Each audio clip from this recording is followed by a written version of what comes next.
Bom, eu tenho a honra de apresentar os dois últimos palestrantes de hoje, né, que vão falar sobre games.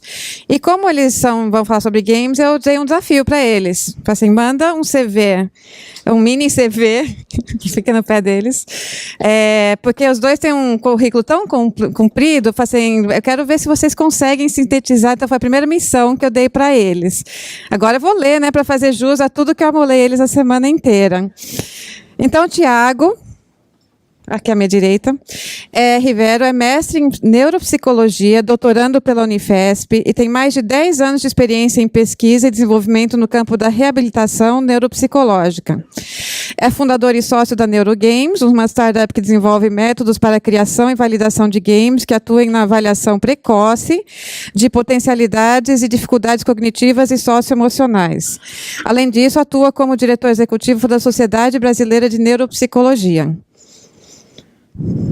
E o Francisco Amâncio Cardoso Mendes, é doutor em Educação pela Universidade de São Paulo e mestre em Ensino de Ciências com foco em Tecnologia Educacional pela mesma instituição, em conjunto com a Universidade Estadual Paulista.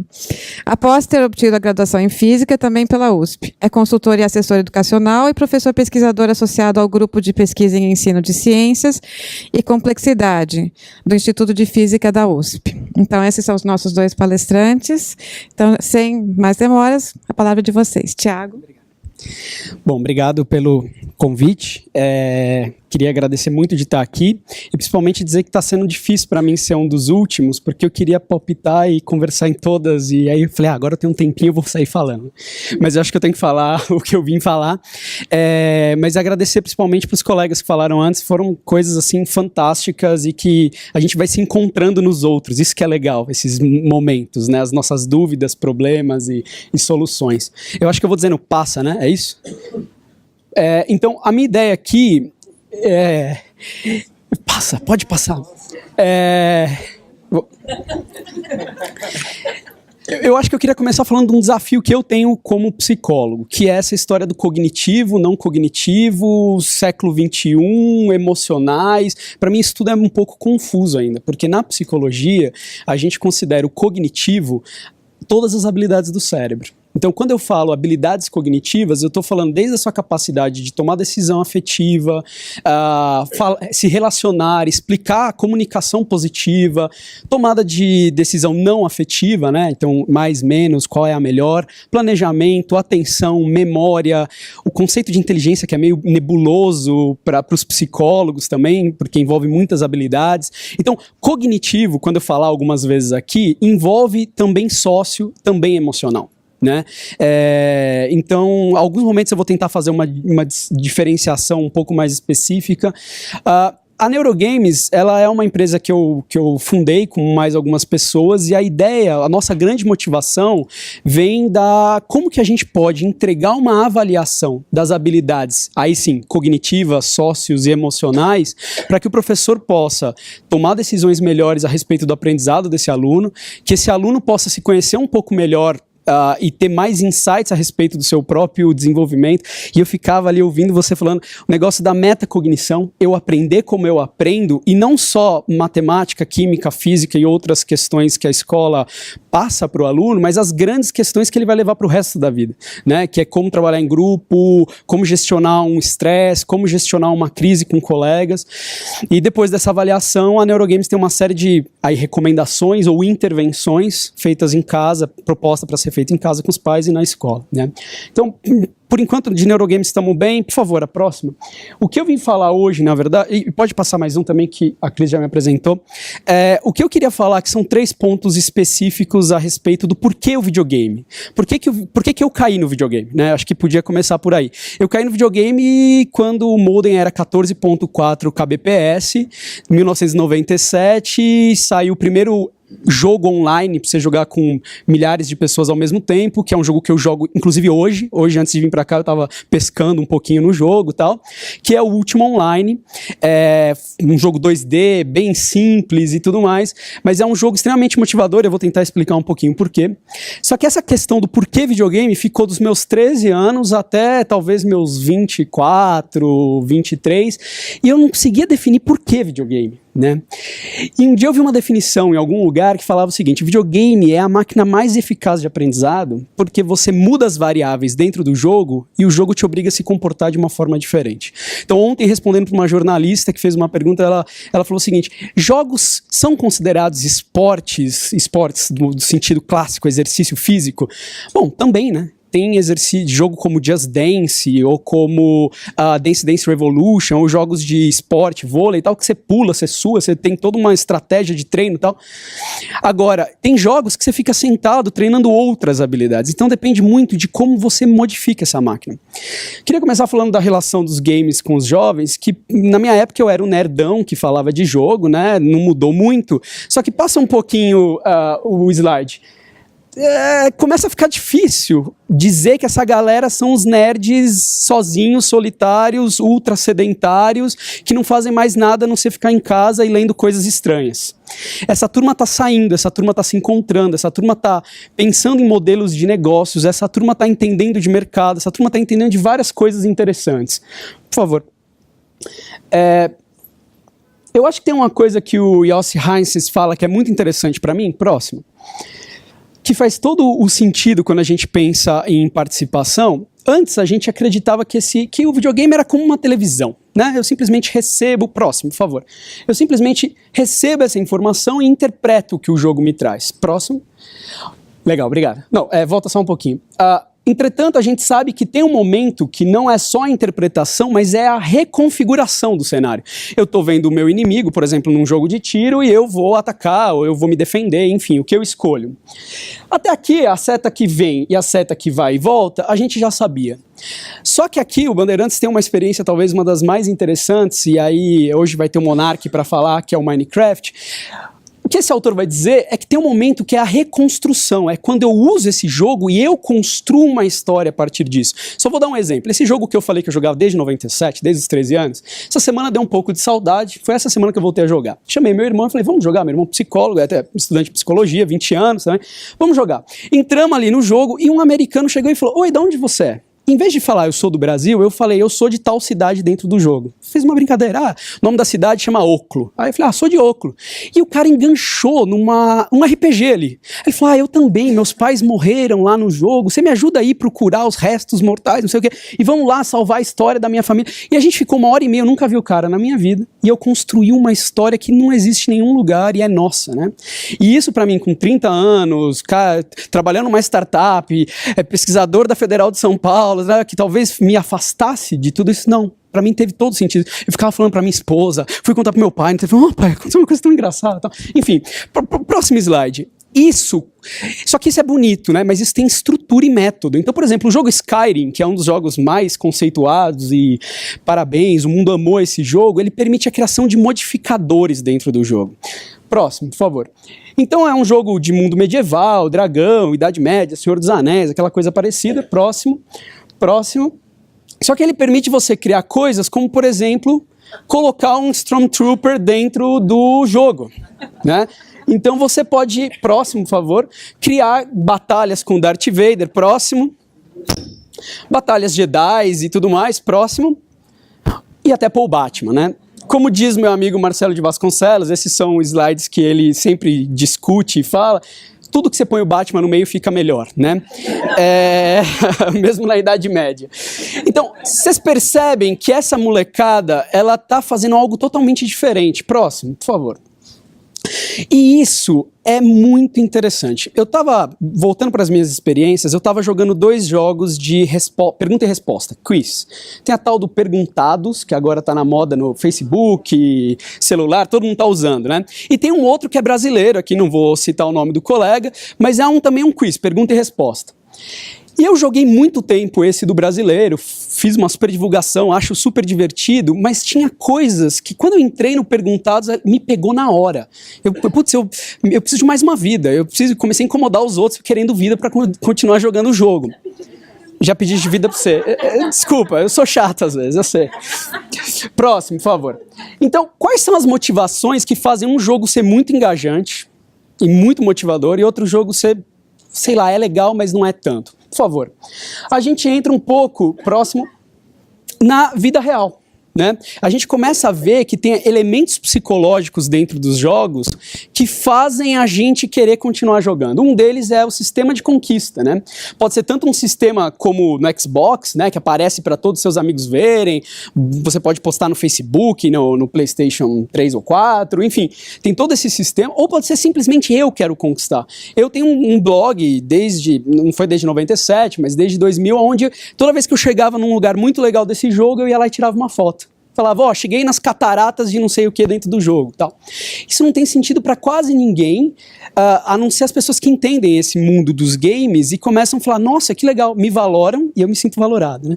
Então esse sistema de conquista é algo intrinsecamente humano. Próximo. Socialização. Essa foto muito americana, né, da galera indo jogar boliche, nada a ver com o Brasil, talvez um futebol seria melhor, mas é esse momento de eu estar com a turma me divertindo, não sei quem lembra do episódio do Big Bang, que eles estão ali jogando o World of Warcraft, se eu não me engano, ou Age of Conan, algum desses dois jogos, e esse momento foi muito da minha experiência como jogador.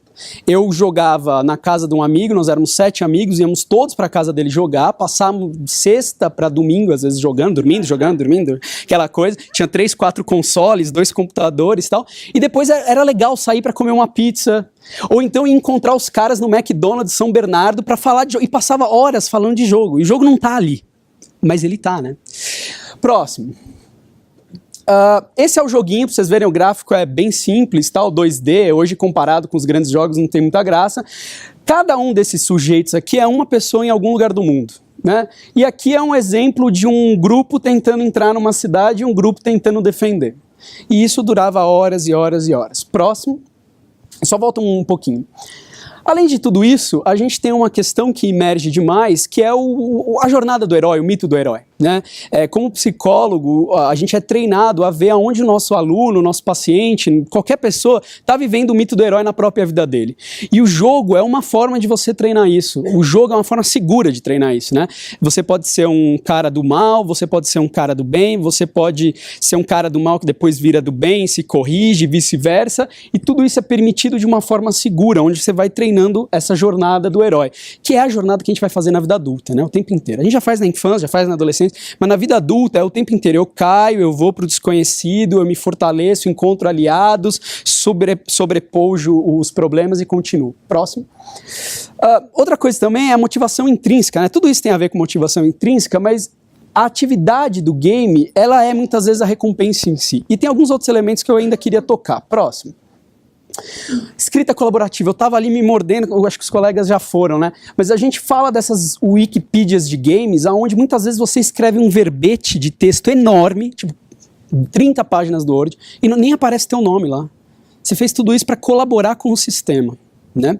A Paula estava comentando como a gente faz que o conteúdo fique bom, profundo e que ele tenha algum tipo de avanço talvez de curadoria, não sei se é isso que eu entendi direito. Os gamers estão resolvendo isso há muito tempo. Eu estava contando hoje de manhã, eu entrei para ver uns scripts desse jogo, script computacional, programação, e os scripts melhores são ranqueados pelos jogadores que testaram o script. E a gente está falando de uma molecada de 12, 13 anos que fez script de computação. E isso é de um jogo de 97, tá? Então não é tipo, tá começando agora, muita coisa já existe há muito tempo. Próximo. Outra coisa, falando ainda de motivação intrínseca, próximo, é essa tendência nossa de passar de nível. Eu quero sentir que eu tenho competências. Quando eu falei brincando, eu acordei hoje e dei uma pescadinha, né? Parece engraçado isso, e muito maluco, mas é isso que a molecada faz o tempo inteiro. Eu entro lá para minerar ouro e com isso eu posso construir uma arma mais bonita que eu vou dar para um amigo, que eu vou vender, que eu vou usar. Próximo. Essa coisa de poder passar de nível, né? Que muitas vezes a escola sente dificuldade de mostrar para o aluno e o aluno sente dificuldade de perceber sozinho que ele está conseguindo conquistar esses níveis. Próximo. Mais uma tela desse jogo. Quando você chega num nível máximo de bondade ou de maldade, vamos dizer, maldade simplesmente é matar bonequinhos que são do bem, vamos dizer assim, né? Não, simples no jogo. Então, por exemplo, e bonequinho que eu quero dizer não é pessoas, é, por exemplo, sei lá, unicórnio no jogo é um bichinho do bem. Você mata o unicórnio pra pegar o chifre dele, não sei o quê, e aí você ganha um título lá que é a senhora da destruição, sei lá, da maldade e tal. Ou você pode ser glorioso. Você quer ser bonzinho no jogo. O jogo permite os dois, né? Eu quero ser um Lorde glorioso. É o cara que ajudou os elementos bonzinhos do jogo, né? Então, tudo isso faz parte da mecânica do jogo. E isso aparece para todos os jogadores. Eu estou andando lá, eu clico no cara aqui, no martel, e aparece essa carinha dele e o nome dele, o título que ele conquistou. Próximo. Só volta um. E por último não, tem mais um, mas um deles é a autonomia. Eu quero criar o meu personagem do jeito que eu quero. Isso para mim é Coursera. Entendeu? Eu quero fazer a especialização do jeito que eu quero. Eu quero estudar agora Big Data e eu quero estudar cultura clássica, mitologia grega. O que você vai fazer com isso? É a tua construção de carreira. E esse jogo é isso, ó. Eu quero ser ferreiro, carpinteiro, quero ter magia, quero minerar também e costurar. Então eu sou um personagem meio mago, meio trabalhador ali no jogo. É a tua escolha. E você vai subindo as suas habilidades, são acho que 66 habilidades. Como pescaria, que tipo, parece inútil, mas faz parte do sistema do jogo. Próximo. E por fim, a coisa de você estar em grupo. Né? Então, concluindo essa segunda etapa da minha fala, essas necessidades básicas, essas motivações intrínsecas, que às vezes a gente sente muita dificuldade de pôr dentro de um sistema de saúde, que é o sistema que eu venho, né? De um sistema educacional, que é um sistema que eu estou trabalhando há algum tempo, mas dentro de casa é difícil pôr isso. Os pais têm dificuldade de chegar para o filho e falar: parabéns, filho, você desenvolveu essa habilidade, vamos para cá. Um exemplo básico, essa semana veio o pai falando assim: olha, meu filho viu 2 homens se beijando, o que eu faço? Sabe o que o pai fez? O pai falou: filho, esquece, não lembra, não olha, isso é a pior coisa do mundo, vamos embora. Menino de 8 anos. Aí o pai chega na clínica e fala: o que eu faço? Certo? Matar esse pai é uma das soluções. Só que aí eu posso virar um dreadlord e tal, não sei o que. Não. Então, a coisa é como eu lido e como eu falo: parabéns, pai, você agora passou de nível, você aprendeu uma coisa que você não sabia. E a gente está falando de um pai de 65 anos que já teve 4 filhos, né? Esse é o filho pequenininho e tal, raspa de taxa. Então, esse pai nunca aprendeu essa habilidade, né? E a mesma coisa ele ensinar essa habilidade pro filho. Porque quando eu entrei no assunto com a criança falou: não, esse é o tipo de... Eu não sei, eu não gosto, é feio, é sujo, não sei o quê. E não é, né? E a gente está criando esse menino para a realidade aqui. Próximo. E agora, só para concluir com, se eu não me engano, são 4 pequenos slides de pequenas historinhas de pessoas que estão tentando solucionar treinamento de habilidades cognitivas usando games. Próximo, por favor. Bom, enfim, games eles são usados em várias categorias em saúde, né? Cognitivo, saúde participativa, isso é muito importante para quem é da área da saúde, jogos de fitness ou treino de saúde, treino exercício, reabilitação e educação médica e treinamento. Próximo. Esse é um dos trabalhos que a gente tem junto com o professor Ashok do King's College em Londres. Ele desenvolveu um game em 3D para avaliação de uma série de 8 habilidades cognitivas em crianças. E a história é totalmente de vida diária. A mãe e o pai saíram para uma viagem e você que tem que organizar o seu aniversário. E aí você tem uma série de coisas, a mãe deixou uma carta, deixou um áudio na secretária eletrônica e tal, e você tem que usar um monte de habilidades como planejamento, priorização, seleção, pensamento criativo, memória e tal, para gerenciar. São 48 atividades que a criança tem que fazer em 1 hora, seguindo algumas sequências, e tudo isso avalia como que ela gerenciaria uma atividade complexa dessa. Tá? Isso daqui sai um relatório para a gente, isso daqui permite a gente entender como que estão essas habilidades e dá um guia de intervenção para a gente. Próximo. Depressão. Depressão é um assunto que na área de games tem muito game. Poucos games para tratamento e avaliação da depressão, mas muito games para tocar no assunto depressão. Eu gosto muito do Papi Joe, que é um jogo que é um menino que vive numa favela e o pai dele é alcoolista, usa muito álcool e quando chega em casa bate, briga e tudo mais. E esse menino ele se desconecta desse momento de sofrimento e ele vai para um mundo meio onírico que tem um monstro, que no caso é o alcoolismo do pai, e ele vai aprendendo a lidar com esse monstro conforme ele vai passando as fases. Próximo. Dentro da minha área um pouco mais de terapia e treinamento, teve um jogo super legal em 3D, mundo medieval e tudo mais, que é o Sparks, onde você vai treinar os 12 passos da terapia cognitiva padrão do Beck para como reabilitar as questões emocionais da depressão. Cada mundo, cada lugar que você vai, você tem que lidar com um probleminha da depressão. Próximo. Jogos para autismo super interessantes, o jogo Secret Agent Society, então você é um agente secreto e você tem que aprender como avaliar as pessoas secretamente. Então com isso eu treino habilidades sociais, tem uma série de habilidades que eles treinam. O que eu acho legal disso daqui? Envolve tanto vida real quanto jogo. Então tem coisas que você tem como flashcards, tem um monte de coisa que você constrói, ok e tudo mais, e tem o jogo mesmo. Então tem uma das cenas do jogo que eu acho mais legal, que é o treinamento de comportamentos sociais. Então você entra numa sala e duas pessoas estão tendo algum tipo de conversa ou algum tipo de interação, e você tem que decidir que interação foi. Então, por exemplo, a que eu acho mais interessante, a criança entra, o personagem lá que tá lá, que é uma mulher, solta um pum. Né? E aí faz todo aquele som, faz aquela cena e tal, e aí aparece aqui numa caixinha de texto que tipo de emoção será que a mulher sentiu por ter feito o pum, porque depois ela fica fazendo tipo assim, né? E aí tem lá vergonha, raiva, medo, tudo mais. Então é um tipo de ferramenta para treinar, e os dados são super interessantes, ajuda a diminuição de comportamentos repetitivos e habilidades sociais. Próximo, possivelmente o último, e tem jogos para tocar em conteúdos um pouco mais que parecem conteúdos de história ou de geopolítica, mas que não são, né? São atividades sociais também, socioemocionais. Então esse é um jogo super famoso, Peacemaker, e você só ganha se você conseguir fazer a paz entre a Palestina e Israel, né? Super simples, né? Cura do câncer, da AIDS e a paz. Resolvemos. Bora. Agora, olha que legal. Eu não sei quem de vocês, eu tenho talvez um dos eu não sei, é que eu sou psicólogo e tal, mas talvez vocês são iguais a mim, mas eu tenho um dos currículos de biblioteca mais bizarro de faculdade, né? Eu pegava os livros mais absurdos, assim, para tentar entender, era uma curiosidade muito grande que eu tinha. E eu lembro que eu passei a faculdade inteira tentando entender esse assunto, questão palestina, eu lia livro, e era muito difícil entender. E esse tipo de joguinho eu cresci jogando, né? Joguinho de conquista de território, de gerenciamento de diplomacia. Eu acredito que se eu pudesse jogar, eu ia entender melhor essa questão, né? Próximo. E eu acho que para terminar... Não, eu nunca joguei esse daqui. Próximo. Então, só alguns desafios que eu sinto que eu tenho dentro da Neurogames, e que é por isso que eu estou super empolgado de poder trabalhar em parceria e principalmente desenvolver uma comunicação com os professores, é que a gente precisa cada vez mais games que permitam essa comunicação, onde games parece que é só o jogo, né?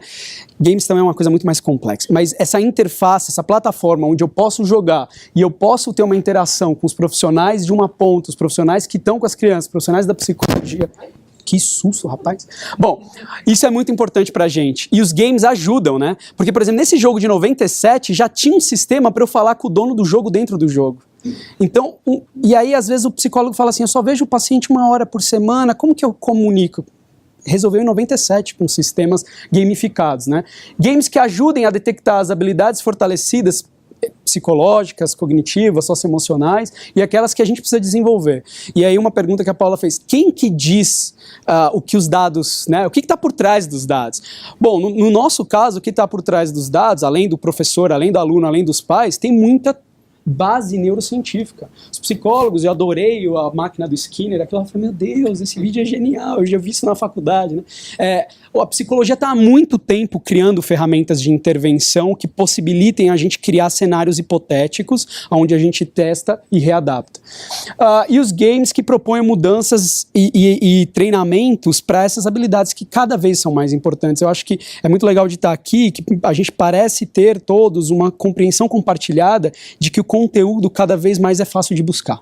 Mas as habilidades para ir buscar esses conteúdos, isso é um pouco mais difícil de treinar, né? E é o desafio diário de um psicólogo. É aquele que o pai, cada semana é um problema, então meio que o conteúdo não importa. O problema por trás é qual é a habilidade que esse cara não tem, que ele não está conseguindo, né? É isso, gente. E aí, só o último slide, por favor. Venham conhecer a Neurogames, espero que a gente possa trabalhar mais próximo, e a gente está super disponível a poder trocar e aprender junto. Obrigado.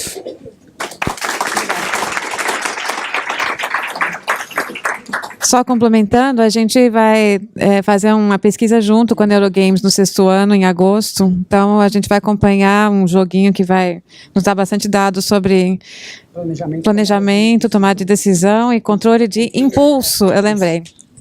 Agora eu vou passar a palavra para o Francisco. A vantagem o Thiago não é professor, ele falou em pé, então eu falei, beleza, então já abre precedente para eu falar em pé, que eu sou professor, o professor não sabe falar sentado, né? Primeiro, bom dia a todos, eu queria agradecer ao convite do Band, aqui na pessoa do Emerson e da Cris, fiquei muito feliz, porque é sempre um desafio, é sempre agradável estar aqui, eu acho que o Band é uma das instituições que eu conheço que mais respiram coisas novas e instiga a gente a pensar.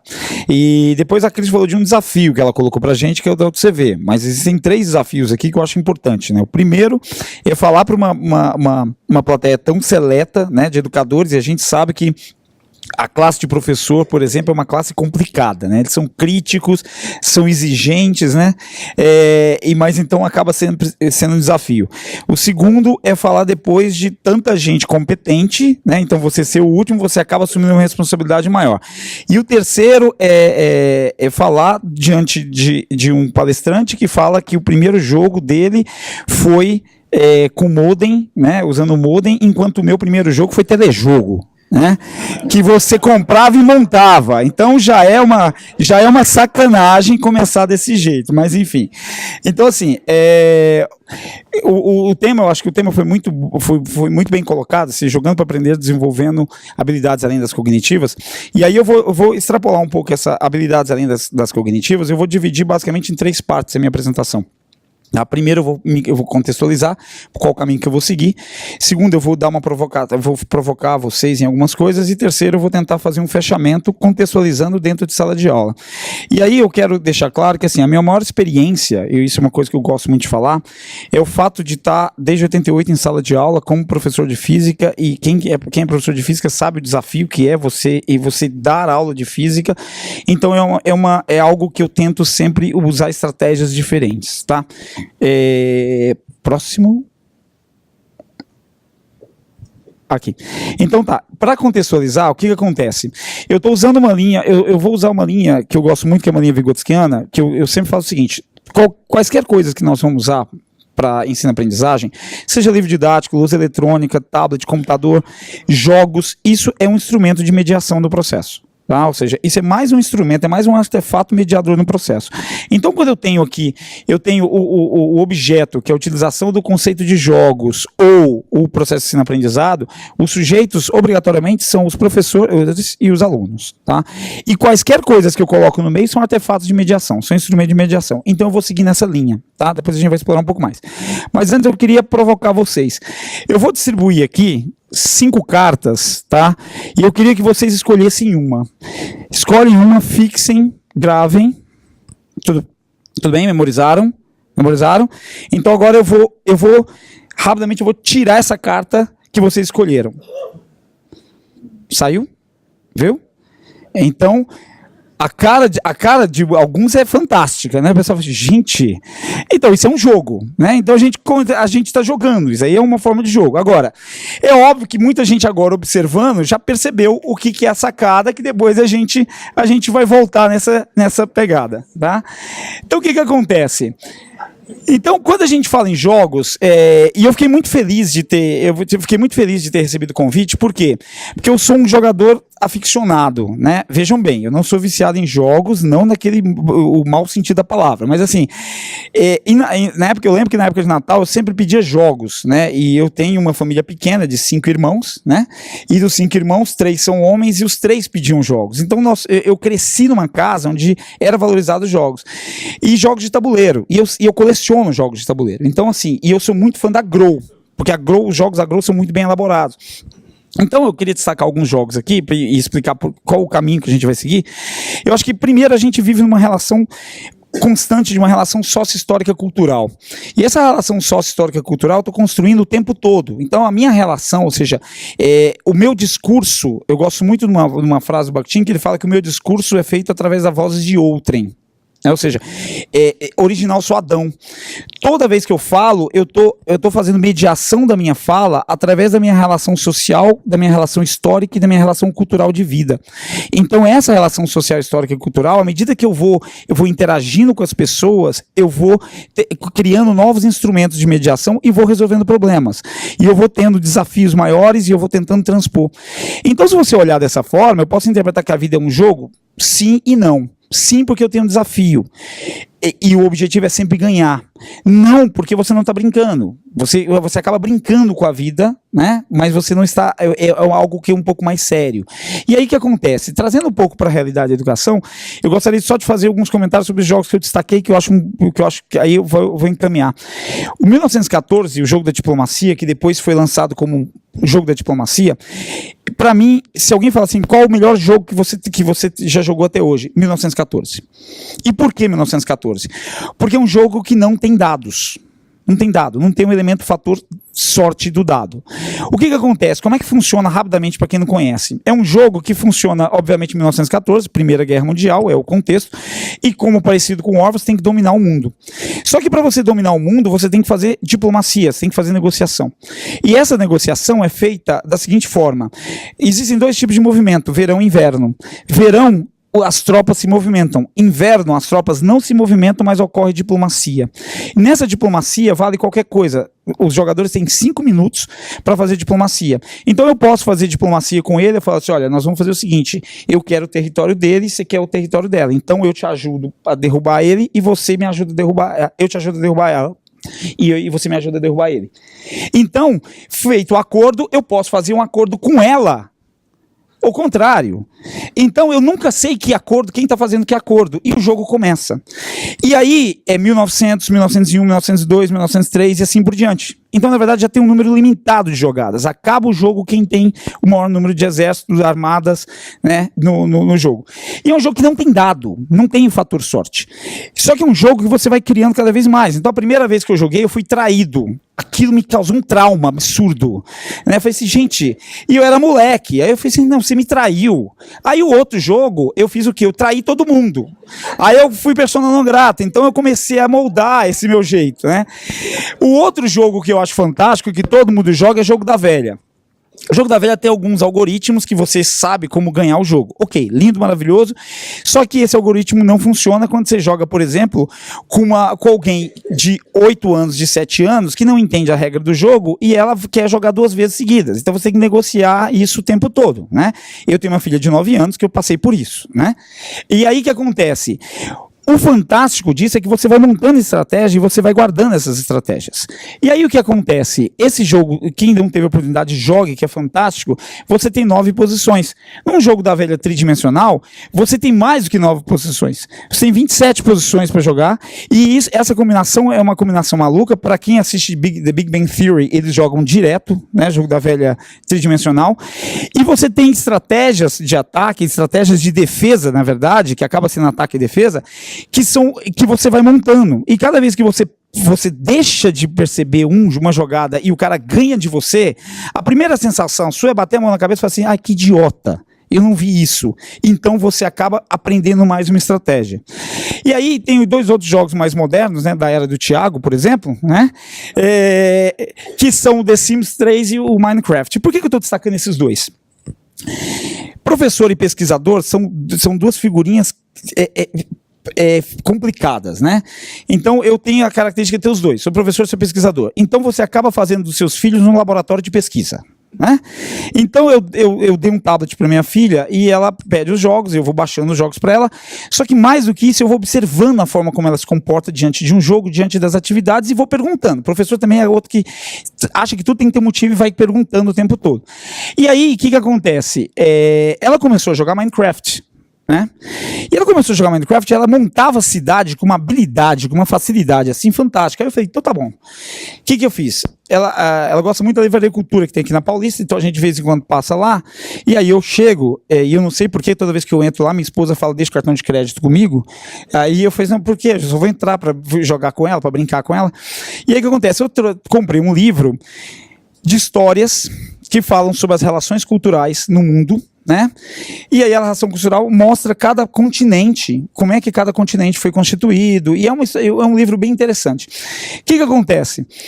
Eu peguei esse livro, obviamente, para ter um ganho, agregar conhecimento, mas obviamente porque eu tinha um intuito que tinha lá plantas de cidades antigas. E aí eu lancei o desafio para ela. Eu cheguei a falar assim, duvido que você faz essa cidade aqui no Minecraft. E ela começava a construir, e ela começou a achar aquilo um desafio. Então o que acontece? Logo que a gente baixou o The Sims, o The Sims 3, eu comecei a perceber uma habilidade que ela começou a adquirir no The Sims 3, que eu nem sei se está classificado como jogo, na verdade, que ela começou a não só a questão de interagir, mas ela começou a ter noção de planta. Então ela começou a montar uma casa e ela falava da casa, né? E ela falava da casa, porque na verdade eu descobri que no The Sims eu tenho 3 netas, né? E eu não sabia, eu tenho 3 netas. Ela falou assim, pai, eu vou falar minha filha, não sei o que, minha filha, é hora dela dormir. E ela leva isso muito a sério e joga. E o que eu observei é que para ela começou a ter uma noção espacial dentro da nossa casa, através do The Sims, porque ela tinha que imobiliar. E ela começou a perceber, isso cabe, isso não cabe na casa. Então ela começou a ter essas relações. Ok, próximo. E aí, o que acontece? A gente pode vir para outros tipos de jogos, e aí eu vou explicar onde eu quero chegar, finalmente, que é o Napoleão. Para quem não conhece esse jogo eu acho fantástico, porque ele envolve aqui, já trazendo para a sala de aula, ele envolve conceitos de física, de química, de história e de geografia, né? Para quem não conhece. O que acontece? O Napoleão começa a apresentar, é inacreditável a forma como você conhece esse jogo. Inacreditável como o Napoleão se apresenta. Eu falei, gente, igualzinho o telejogo, olha, a perfeição, a qualidade do telejogo. Ele se apresenta, ele fala quem ele é e ele fala de uma forma bem Napoleão mesmo, sabe? E aí você assume um dos exércitos. Só que por que se você tiver um conhecimento histórico é interessante? Porque você já sabe a história do Napoleão e você já sabe como ele perdeu ou como ele deixou de ganhar algumas batalhas. E aí quando você faz essa relação, o aluno que já... Você joga em grupo, por exemplo, se você joga em dupla, em trio e assim por diante, você consegue perceber, o aluno, eles conseguem compartilhar a informação. Não, o Napoleão fez isso e perdeu a guerra, então não vamos fazer. Então você já está valorizando o contexto histórico. O contexto geográfico, porque você tem toda uma topologia de ataque, tá? E a física e a química entram porque você não pode... O jogo vai avançando por fases e por períodos, né? À medida que você vai avançando, ele vai tendo fases e períodos. E você só pode usar uma arma que já tenha sido inventada. Então você não pode usar uma arma, eu vou usar uma escopeta. Não, meu amigo, não foi inventada nessa época do jogo, não foi inventada. Então você tem que mudar de fase para que a escopeta tenha sido inventada para que você possa usar. Então você tem que usar os recursos de física e química que você tem para poder atacar e para poder vencer. E é engraçado que mesmo tendo esse conhecimento todo, o jogo não é simples. E isso acaba sendo um desafio. E é aí que você cria conexões. Então o jogo que está muito relacionado à neurociência, e o Thiago me permite, se eu falar besteira, você me desculpa, depois você me corrige em off, mas assim, existem conexões assinápticas, né? Conexões sinápticas, que à medida que você vai jogando, você vai montando estratégia, que essas conexões sinápticas vão sendo estabelecidas, e cada vez que você precisa desse tipo de recurso no dia a dia, você acaba recorrendo a elas. Então os jogos estimulam essa questão de desafio, estimulam a questão de resolução de problemas, né?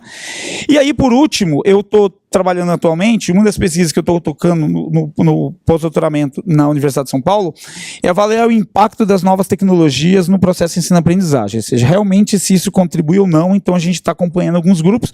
E o que acontece? Uma coisa que eu acho fantástica é a tal da realidade aumentada, né? Então, quando eu fiz uma viagem, eu fiquei atrás e eu enchi a paciência da minha esposa para falar assim, não, eu quero comprar um jogo de... Eu falei assim, mas o que tem de tão especial nesse jogo? Não sei se vocês conhecem, tem um jogo de cards, de beisebol, né? Que são jogadores de beisebol normal, ou seja, jogo de cards. Só que quando você coloca na frente da câmera, da webcam, ele gera realidade aumentada. E melhor do que isso, gente, isso é lindo, vocês não têm ideia. Você coloca na posição e você joga. ele aparece. Então ele sai dali da figura, não sei se dá para perceber, ele sai daquela figura e aparece. Aquilo para mim, eu fiquei no encantamento, porque parecendo criança. Eu falei, gente, que lindo isso, né? E você joga, então você rebate, você joga bola, você erra, né? Você nunca ganha, como no meu caso, por exemplo. Mas enfim, o que acontece? Isso é uma coisa que, por exemplo, você estimula outras cognições, e aí eu estava conversando com o Thiago agora sobre a definição de cognição, né? Que a capacidade de aprender, de absorver, e isso é um tipo de inteligência, em física, nós enfrentamos um grande problema, que quando a gente fala de alguma coisa, é difícil, você está falando de elétron o tempo todo, e o aluno não sabe o que é elétron, ele nunca viu elétron. Aí um aluno chega para mim, levanta a mão e fala, professor, você acredita em fantasma? Não. Por que não? Porque você nunca viu? Não, nunca vi, não acredito em fantasma. Ah, tá. Você acredita em elétron? Acredito, mas você nunca viu? E aí fica aquela assim, você tem que concretizar, que muita gente tem uma cognição visual muito forte, e você tem que concretizar isso para o aluno.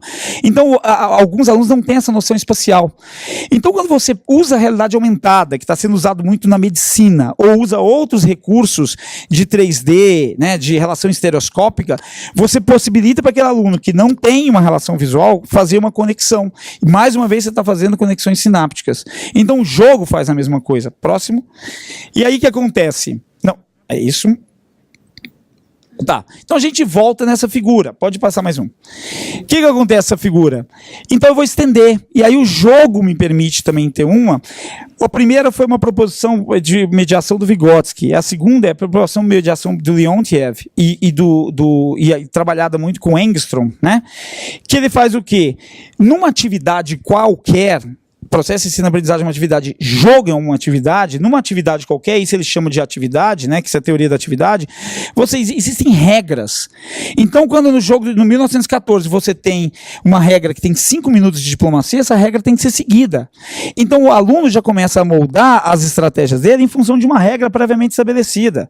E isso faz com que ele force a criar estratégias e conexões sinápticas a ponto de aprender outras coisas. Então, a pesquisa da área de exatas, que cansou de resolver séries, derivadas e integrais, chega um determinado momento que você resolve tanta derivada e tanta integral que você bate o olho na derivada, você já sabe qual vai ser o resultado. Agora, por que isso? Porque você criou essas conexões. E aí você tem a possibilidade de envolver a comunidade. E isso é uma coisa que eu acho fantástico no jogo. A minha filha está em casa com Minecraft, está em casa com os The Sims, está em casa com outro jogo, que muitas vezes nós estamos envolvidos no jogo. Então você envolve a comunidade nesse processo. E a questão da divisão do trabalho é quem faz o quê, quem é responsável pelo quê. Só que isso que eu quero chamar a atenção é a questão do sentido, que é o desenvolvimento do processo de ensino-aprendizagem, gerando como significado autonomia, raciocínio lógico, comunicabilidade, que você tem que explicar a regra, transdisciplinaridade, que eu posso envolver várias disciplinas, responsabilidade social e cultural, porque eu não preciso necessariamente provocar a extinção dos unicórnios, por exemplo, né? Porque eu vou caçar um unicórnio para pegar o chifre dele, eu tenho uma responsabilidade social e cultural, sem criticar os unicórnios, tá? E aí o que acontece? Estou estimulando as variadas cognições, interpretando cognições nesse sentido, tá? E aí, isso a gente faz o quê? E aí a gente volta para a carta. Então, eu acho que o jogo possibilita isso. Eu fiz microeletrônica, né? Eu fiz habilitação microeletrônica. E uma coisa que eu adorava era fazer processadores digitais, para saber se vai funcionar ou não funcionar. Então, às vezes não funcionava, eu tentava de outra forma, e eu fui criando estratégias. O jogo te permite isso. Então, você tem o início do jogo, todo o jogo, e você tem que tomar uma decisão. Essa decisão vai fazer você mudar de fase ou não. Ou então você vai ter que tomar outra decisão, você vai ter que continuar. Então essas conexões sinápticas, essas resoluções, então você possibilita com que o aluno, ou com que o jovem, ele consiga resolver problemas. Isso abre um pouco o leque. E aí, pegando esse slide e voltando para a carta inicial, é claro, muita gente já deve conhecer aquele jogo das cartas, né? Que é uma brincadeira de mágica virtual. O que acontece? Eu apresentei 5 cartas para vocês. 5 cartas muito parecidas. Quando eu peço para você escolher qualquer uma que você escolheu, eu ia acertar. Porque, na verdade, eu troquei as cartas. Só que como as cartas são parecidas, você não percebe. De primeiro, quando você observa calmamente, o que você fez? Você participou do processo do jogo, você tomou uma decisão e você foi enganado. como resultado. O que você faz? Você revê o início do jogo, revê o processo do jogo e agora, opa, não vou ser enganado mais. Então agora, você vai fazer o quê? Você vai tentar enganar alguém. Né? Você vai tentar enganar alguém. Eu não vou pagar meu mico sozinho. E assim por diante. Né? Então você cria estratégia. Agora vocês não vão ser mais enganados em relação a isso. Né? Tem várias desses jogos, brincadeira que eu gosto de fazer com o pessoal próximo. E aí, essa é uma imagem que eu gosto muito, que eu mudei. Na verdade, assim, eu tinha colocado o professor como centro. Eu geralmente coloco o professor como centro da mediação. Mas como eu estou falando de jogos, e quem vai jogar é o aluno, e o professor vai se ajudar na mediação do processo, o que acontece? Ele aprende o que é objetivo e tem que ter um objetivo, então ele aprende, ele traz para a vida dele. Então, quando além das cognições, ou pegar o além do cognitivo, é trazer para a vida dele, para a relação sócio-histórica cultural dele. Né? E aí o aluno começa a ter envolvimento no processo, comprometimento, porque existem regras, existe um desafio, né? O compartilhamento, porque, por exemplo, agora está acontecendo o Desafio Nacional Acadêmico, né? Que é fantástico, não sei se o Band participa, né? Mas o Desafio Nacional Acadêmico é uma coisa que não é do governo federal, mas assim, é muito bom. A gente participa todo ano, e ano passado a gente montou, pela primeira vez eu montei uma equipe aberta, né, que você pode montar uma equipe aberta. Eu chamei alguns pesquisadores do INPE, algum pessoal da USP, e a gente montou uma equipe. E é inacreditável o desafio que você tem, porque você tem 110 desafios para responder em 48 horas, e são desafios cabeludos e absurdos, né, que você fica 2 horas para resolver um desafio. Mas a molecada pira, e tem o modo ensino médio, universitário e aberto. Quando você joga isso para a molecada pira. A molecada, sabe, fica maluca com essa interação. E aí, esse tipo de desafio faz com que você tenha o quê? Você compartilhe informação. Então, eu resolvo com a ajuda do meu colega e assim por diante. Né? E, obviamente, a questão da autonomia. Ontem, né, não sei se o Thiago estava, mas ontem, no Band Talks, lá no MIS, foi apresentado o filme The Square, o documentário, que aquilo mexeu comigo. Eu fui para casa pensando, e uma coisa que eu acho interessante é você tá estipulando jogos e você trabalhando na questão das entrelinhas, você fazendo essa autonomia e mostrando possíveis cognições, faz com que o aluno, faz com que seu jovem, você crie nele até da consciência. E a consciência para que o quê? Para que ele seja herói, ele seja coautor da própria história, porque na verdade ninguém é autor da própria história, todo mundo é coautor, uma vez que a fala não é sua. E aí, você fazer o herói, você fazer aquele herói seu criar consciência e você tentar ver além da lenda. Você está vendo as entrelinhas. Então, a história do The Square foi extremamente impactante, porque fala exatamente sobre as revoluções no Egito, né? Na Primavera Árabe. E quando algumas coisas que eu achei interessante, assim, como é que a movimentação, será que aquilo era... Tem uma fala do major no carro, quando ele é entrevistado, ele fala assim, o exército não estava apoiando a revolução. O exército fez a revolução. Ou seja, tinha um pessoal por trás ali manipulando. Então nós somos manipulados o tempo todo. Einstein, em 1950, deu uma entrevista, ele falou assim, no século XX, 3 bombas vão marcar o século. 1, a bomba demográfica, que foi no início do século. 2, a bomba atômica, que foi no meio do século. E 3, a bomba de telecomunicações e informação. Né? E aí, para encerrar, ou seja, você promove isso no aluno. Próximo.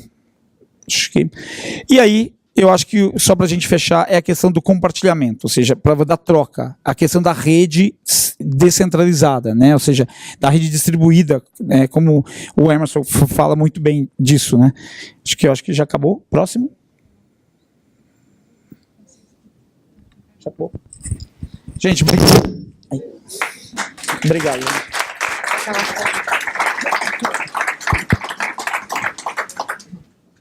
Desculpa, eu sei que é meio rápido, é uma coisa meio, acho que pessoal, mas eu não sei se os outros professores vão compartilhar com isso.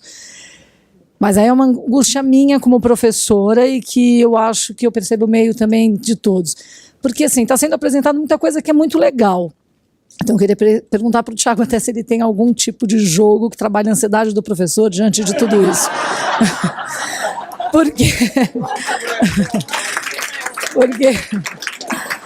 Porque, gente, vocês não têm ideia do que é pra gente. Eu sou professora de geografia e como a Suzana colocou, pra gente é um desafio acompanhar a geografia.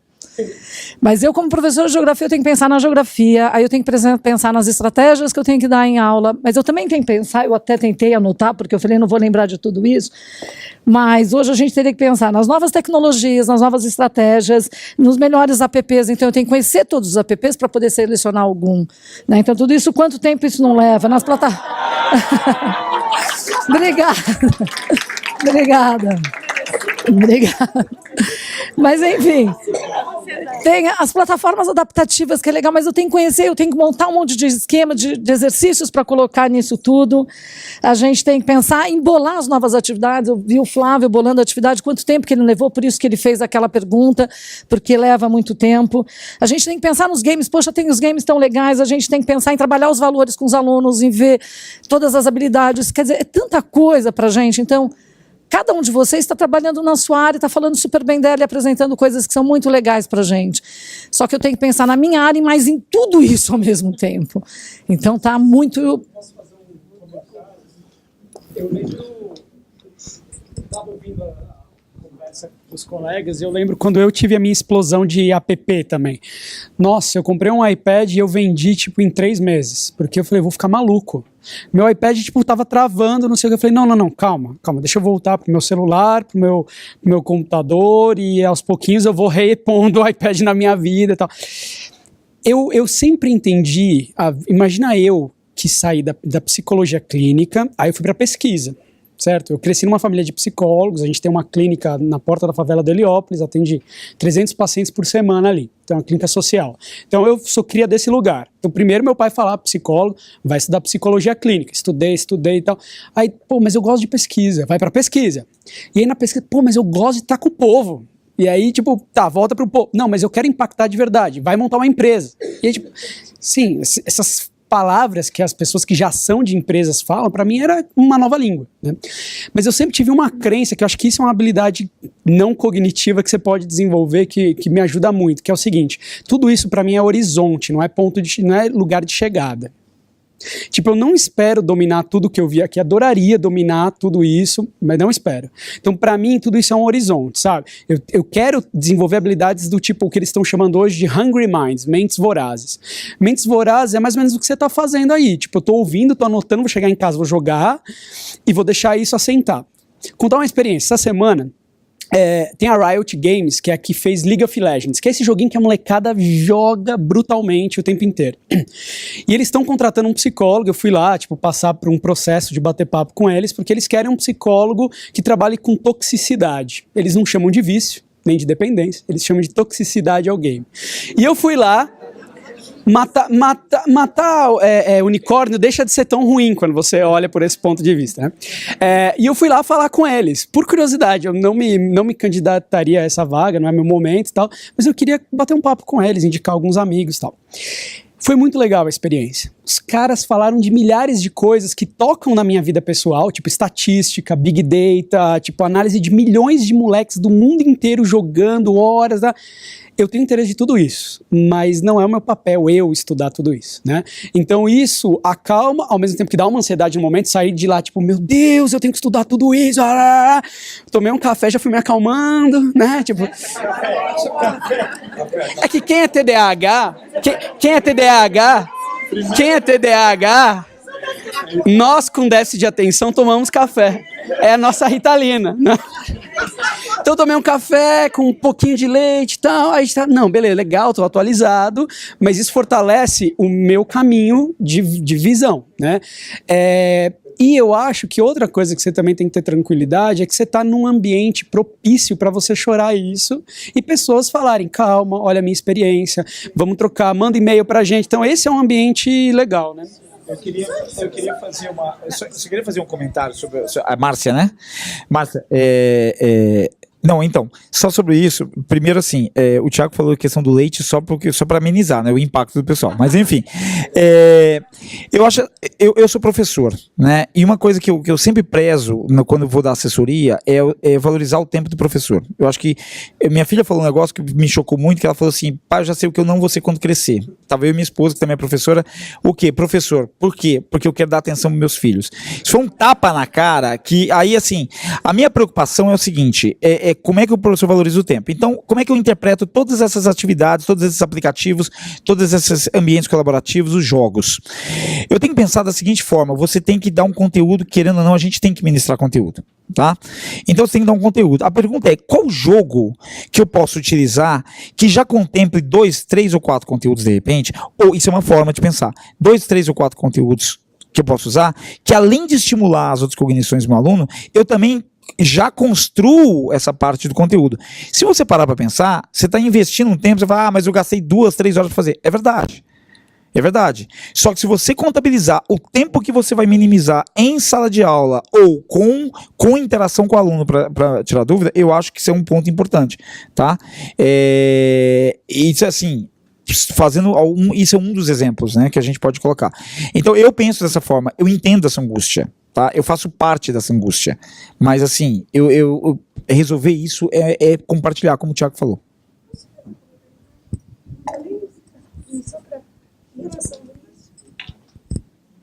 Nem vou falar que tem milhões de coisas que eu poderia falar, mas é só uma questão. Uma coisa que o jogo não ensina pra gente é poder errar, poder experimentar. Essa é a grande questão. A gente vive sofrendo, que a gente tem que fazer tudo certo, tem que estar tudo controlado. O jogo a gente permite experimentar, testar um jeito, achar outro. Acho que a gente precisa ter essa oportunidade e errar mais e aprender com o erro. Essa é uma grande questão que eu acho que o jogo nos ensina. Obrigada, gente. Eu vou... Tem mais uma pergunta? Tá, eu vou passar o microfone para o Emerson. Você vai fazer um comentário, né? Mas já aproveitando que é o último comentário em respeito ao horário, tá bom? E você achava? Bom, por conta dessa aflição da Márcia, acho que tem o que a gente viu aqui. Se a gente quiser pegar o que cada um deles trouxe e o que a gente viu ontem, não dá para nós. Mas durante a sua fala, muitas vezes você falou, como é que eu vou fazer? Como é que eu vou fazer? Como é que eu vou fazer? As coisas todas estão acontecendo em rede. As coisas todas elas estão acontecendo como naquele terceiro quadro ali. A gente está acostumado a viver no segundo quadro, no hierárquico, em que a gente tem sempre alguém que tem que ser o centro e o controlador de alguma coisa. Naquele outro lá não tem. O que a gente está propondo aqui, por isso que aqui é talk, é para a gente conversar, é que a gente interaja mais.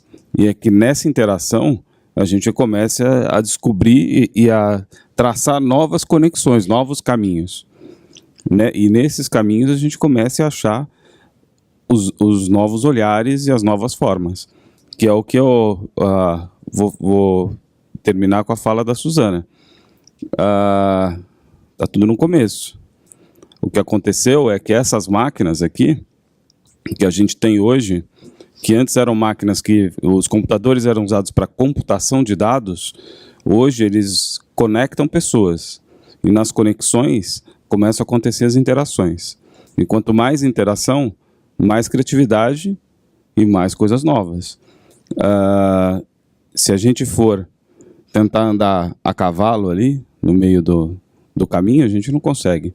Na verdade, a gente vai ter que fazer uma outra forma. E esse encontro aqui, e aí eu vou como a Cris falou, para encerrar, para respeitar o horário, esse encontro é para isso, é para conectar pessoas diferentes. A gente tem aqui gente de professores do Bandeirantes, a gente tem colegas nossos de tecnologia educacional de outras escolas, a gente tem consultores, a gente tem, enfim, pessoas de vários lugares diferentes para ajudar a gente a pensar em como é que a gente vai levar esse mundo que está aparecendo e se conectando para a nossa vida com os nossos alunos, para a gente, com os nossos alunos, co-criar essa nova vida que a gente vai ter. Então vou agradecer demais vocês, agradecer todo mundo que veio participar do primeiro Band Digital Talks. A gente quer muito ouvir o que vocês gostaram, o que vocês não gostaram. Já tem uma das ideias, é que no próximo a gente trazer aluno para contar o que eles estão vendo, né? Quer dizer, sempre que a gente filma a gente grava, faz uma gravação de como eles estão aprendendo, a gente aprende muito com eles. Então essa já é uma ideia que fica para o ano que vem. Mas ideias que vocês tenham, estamos abertos. Então muito obrigado e bom final de sábado. Fica o convite, à tarde está aqui o Monark, é imperdível mesmo, quem puder ficar, fique. A Banditec está fazendo agora a exposição de todos os trabalhos dos alunos, tem coisa muito interessante lá embaixo. Quem tiver ainda uns 10 minutinhos, vale a pena passar. Trabalhos de Arduino feitos pelos alunos, com Arduino, trabalhos que eles fazem com espaço de cocriação e de colaboração. Então, quem puder dar uma passadinha e ver, tá bom? Lá embaixo, lá no pátio, nos laboratórios. Obrigado.